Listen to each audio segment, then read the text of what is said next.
साथियों, महात्मा गांधी कहते थे कि राम राज्य का विचार ही सच्चे लोकतंत्र का विचार है।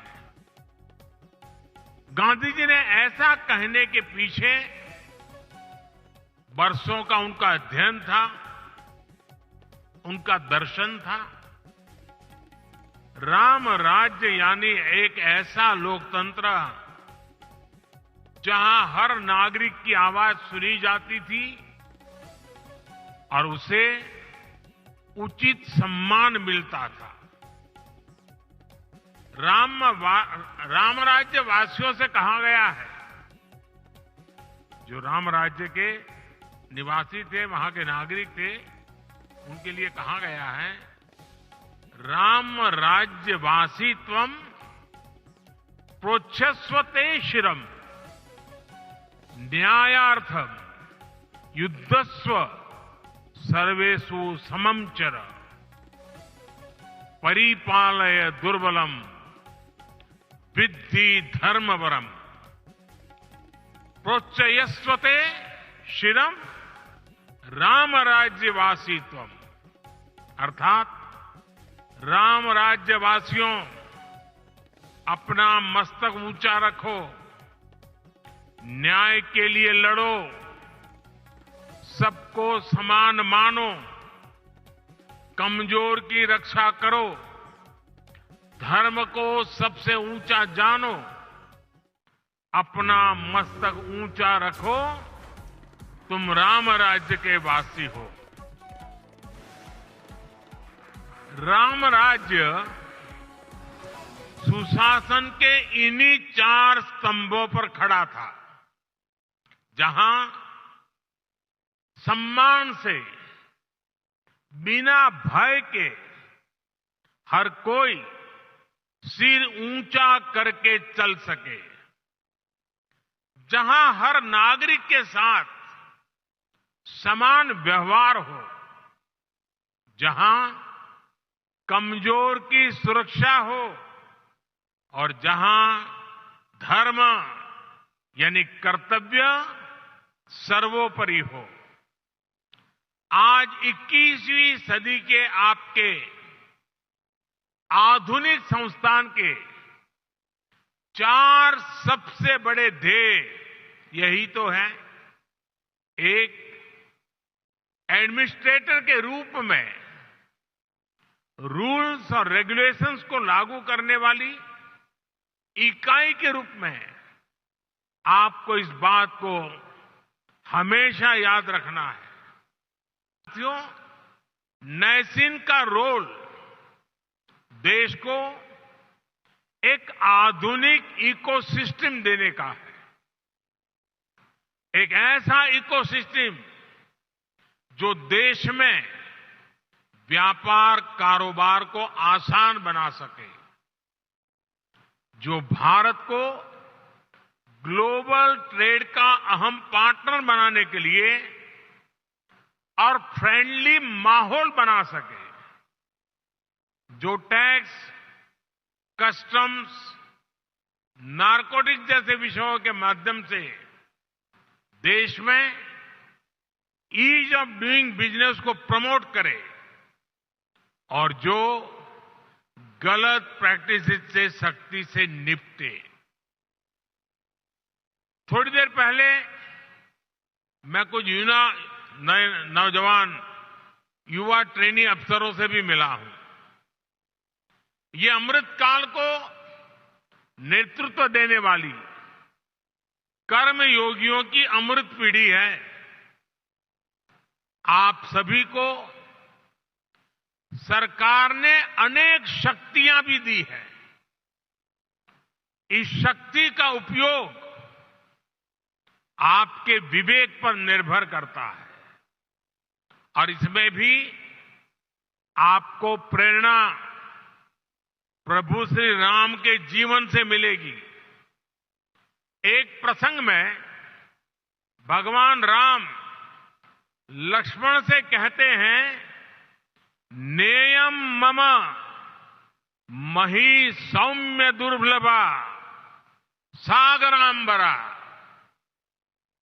न हि क्षयेयम् धर्मेण शक्रत्वमपि लक्ष्मण, यानी मैं चाहूं तो सागर से घिरी ये धरती भी मेरे लिए दुर्लभ नहीं है, लेकिन अधर्म के रास्ते पर चलते हुए अगर मुझे इंद्रप्रस्थ भी मिले तो मैं स्वीकार नहीं करूंगा। हम तो अक्सर देखते हैं कि छोटे छोटे लालच में ही कई बार लोग अपने कर्तव्य, अपनी शपथ को भूल जाते हैं। इसलिए आप सभी अपने कार्यकाल में प्रभु राम की कही ये बात अवश्य याद रखिए। साथियों, आपका सीधा सरोकार टैक्स व्यवस्था से है। राम राज्य में टैक्स कैसे लिया जाता था, इस पर गोस्वामी तुलसीदास जी ने जो कहा है वो बहुत प्रासंगिक है। गोस्वामी जी तुलसीदास जी कह रहे हैं, बरसत हर्षत लोग सब, करसत लखै न कोई, तुलसी प्रजा सुभागते, भूप भानु सो होई।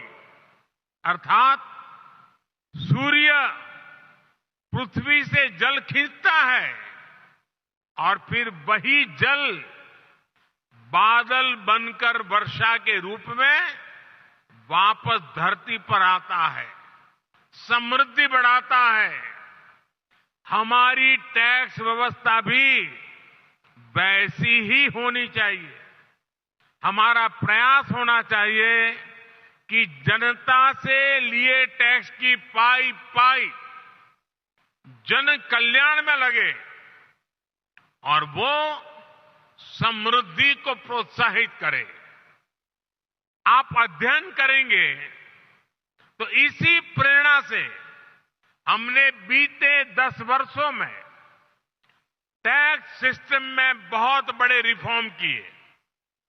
पहले देश में भांति भांति की टैक्स व्यवस्थाएं थी जो सामान्य नागरिक को जल्दी समझ में नहीं आती थी। पारदर्शिता के अभाव में ईमानदार टैक्स पेयर को, बिजनेस से जुड़े लोगों को परेशान किया जाता था। हमने जीएसटी के रूप में देश को एक आधुनिक व्यवस्था दी। सरकार ने इनकम टैक्स सिस्टम को भी आसान बनाया।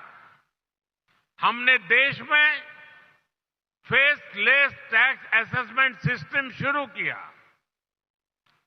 इन सारे रिफॉर्म्स के कारण आज देश में रिकॉर्ड टैक्स कलेक्शन हो रहा है।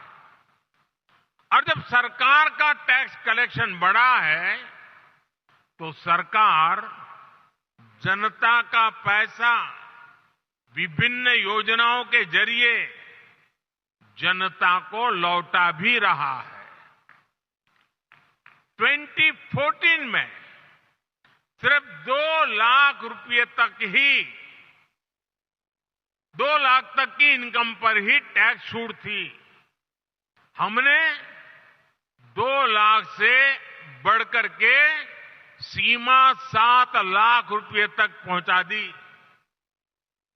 2014 के बाद से हमारी सरकार ने टैक्स में जो छूट दी है, जो रिफॉर्म किए हैं, उससे देशवासियों को करीब करीब 2.5 लाख करोड़ रुपए टैक्स की बचत हुई है। सरकार ने नागरिक कल्याण की बड़ी योजनाएं बनाई हैं। आधुनिक इंफ्रास्ट्रक्चर पर रिकॉर्ड निवेश कर रही है। और आप देखिए, आज जब देश का टैक्स पेयर ये देख रहा है कि उसके पैसे का सही इस्तेमाल हो रहा है, वो भी आगे बढ़कर टैक्स देने को तैयार हुआ है।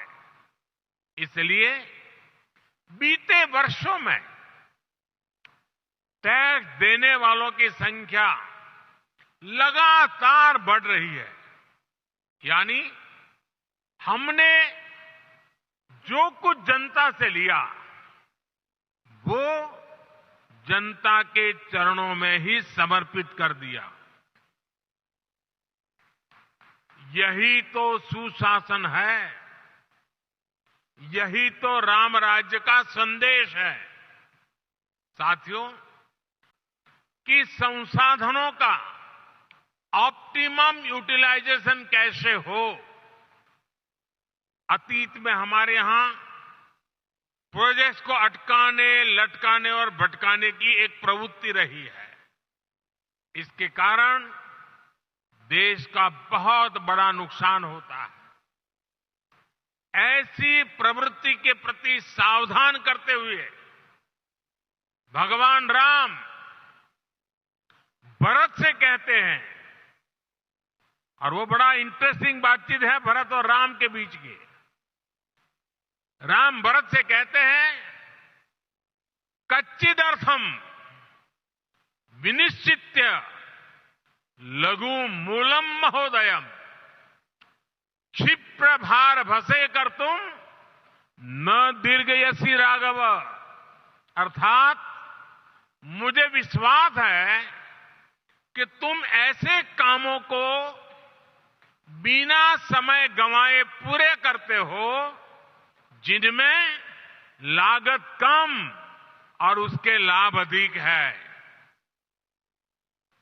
बीते 10 वर्षों में हमारी सरकार ने भी लागत का ध्यान रखा है और योजनाओं को समय पर पूरा करने पर जोर दिया है। साथियों, गोस्वामी तुलसीदास जी कहते हैं, माली भानु किसान सम, माली भानु किसान सम नीति निपुण नरपाल, प्रजा भाग बस होहिंगे कबहू कलिकाल।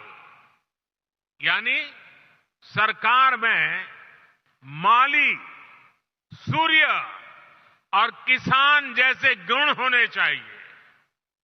माली कमजोर पौधों को सहारा देता है, उसका पोषण करता है, उसके हक के पोषण को लूटने वाले को हटाता है।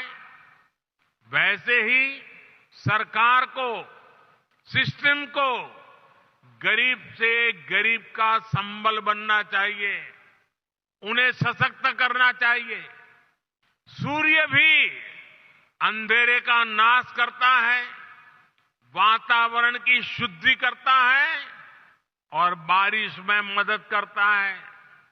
बीते 10 वर्षों में गरीब, किसान, महिला और युवा, इन सबको हमने ज्यादा से ज्यादा सशक्त किया है। हमारी योजनाओं के केंद्र में वही लोग सर्वोपरि रहे हैं जो वंचित थे, शोषित थे, समाज के अंतिम पायदान पर खड़े थे। बीते 10 वर्षों में लगभग 10 करोड़ फर्जी नामों को हमने कागजों से बाहर किया है। आज दिल्ली से निकला एक एक पैसा उस लाभार्थी के बैंक अकाउंट में पहुंचता है जो इसका हकदार है। भ्रष्टाचार के विरुद्ध लड़ाई, भ्रष्टाचारियों पर एक्शन सरकार की प्राथमिकता रही है। आप सभी को इन्हीं प्राथमिकताओं को ध्यान में रखकर अपना कार्य करना ही चाहिए। साथियों, राष्ट्र के विकास के लिए राज्य का विकास, इस भावना के साथ जो काम हुआ है, इसके सुखद परिणाम आज हमें मिल रहे हैं। आपको कल रिलीज हुई नीति आयोग की ताजा रिपोर्ट की जानकारी अवश्य हुई होगी। जब कोई सरकार गरीबों के प्रति संवेदनशील होती है, जब कोई सरकार साफ नीयत से गरीबों की परेशानी दूर करने के लिए काम करती है, तो उसके परिणाम भी निकलते हैं। नीति आयोग ने कहा है कि हमारी सरकार के 9 साल में देश में करीब करीब 25 करोड़ लोग गरीबी से बाहर निकले हैं। जिस देश में दशकों तक गरीबी हटाओ के नारे दिए जाते रहे, उस देश में सिर्फ 9 साल में करीब 25 करोड़ लोगों का गरीबी से बाहर निकलना ऐतिहासिक है, अभूतपूर्व है।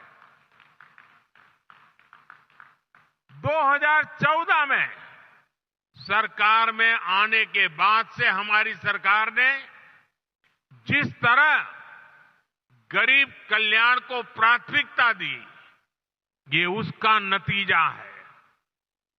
मेरा हमेशा से ये मानना है कि देश के गरीब में वो सामर्थ्य है कि अगर उसे साधन दिए जाएं, संसाधन दिए जाएं, तो वो गरीबी को खुद परास्त कर देगा।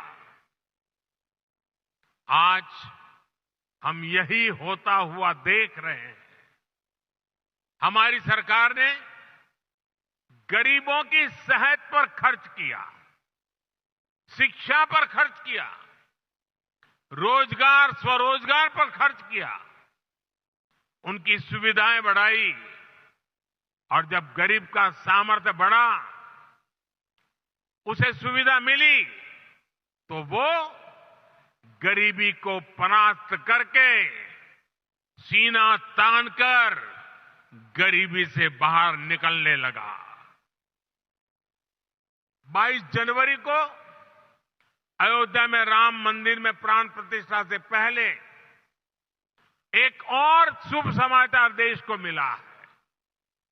भारत में गरीबी कम हो सकती है, ये बात हर किसी को एक नए विश्वास से भरने वाली है, देश का आत्मविश्वास बढ़ाने वाली है। भारत में कम होती है गरीबी, देश में नियो मिडिल क्लास का दायरा भी लगातार बढ़ा रही है। आप इकोनॉमी की दुनिया के लोग जानते हैं कि नियो मिडिल क्लास का बढ़ता हुआ ये दायरा इकोनॉमिक एक्टिविटीज को कितना ज्यादा बढ़ाने जा रहा है। निश्चित तौर पर ऐसे में आपको नैसीन को और ज्यादा गंभीरता के साथ अपना दायित्व निभाना है। साथियों, आपको याद होगा, लाल किले से मैंने सबका प्रयास की बात कही थी। सबका प्रयास का महत्व क्या होता है, इसका उत्तर भी हमें प्रभु श्री राम के जीवन से ही मिलता है। श्री राम के सामने विद्वान, बलशाली और संपन्न लंकाधिपति रावण की विराट चुनौती थी। इसके लिए उन्होंने छोटे छोटे संसाधनों, हर प्रकार के जीवों को इकट्ठा किया, उनके साझे प्रयासों को एक विराट शक्ति में बदला, और अंत में सफलता राम जी को ही मिली। ऐसे ही विकसित भारत के निर्माण में भी हर अधिकारी, हर कर्मचारी, हर नागरिक की अहम भूमिका है। देश में आय के साधन बढ़े, देश में निवेश बढ़े, देश में व्यापार कारोबार करना आसान हो, इसके लिए हम सभी को मिलकर काम करना है। सबका प्रयास, इस मंत्र को लेकर के चलना है।